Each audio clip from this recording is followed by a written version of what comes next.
Bilang isang MC taxi rider mga buddy, gusto lang naman sana natin magipagkwentuhan minsan sa ating mga pasahero. Kaso nga lang, ito yung mga nagiging problema.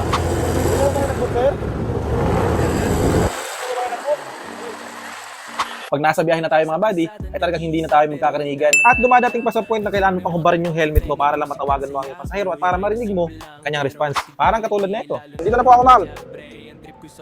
At minsan naman ay may mga senaryo pa na kailangan pang ipitin yung cellphone sa loob ng helmet para lang matawagan mo ang iyong pasahero habang tumatakbo. Di ba delikado yun? At yan ang iilan ng mga struggle scenario sa aming mga MC taxi rider habang bumabiyahe. Mabuti na nga lang mga buddy sa paglipas ng panahon ay nauso itong tinatawag nating intercom. Mabuti na lang at ito na ang solusyon sa matagal nating pinaproblema bilang isang MC taxi rider. At ang kailangan mo lang gawin mga buddy ay install ito sa iyong helmet katulad nito. Once na ikabit na sa iyong helmet mga buddy, ayan na ang maging solusyon sa iyong matagal na problema. Hindi ka na mahirapan tawagan ng iyong pasahero kapag nasa application ka na.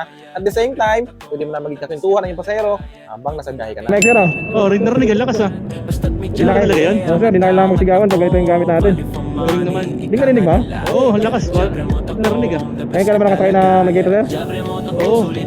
Doon lang kasi yung usapan sir para ano ba, iwas na sigawan. Hindi ka nagsisigaw pag kakausapin mo yung rider mo. Oo sir, ano? O diba natuwa na yung ating pasahero mga buddy? Dahil nga naririnig niya maayos yung aming nag-uusapan. Kayo ba mga buddy? Naka-intercom na rin ba kayo? Ikaw ang aking home.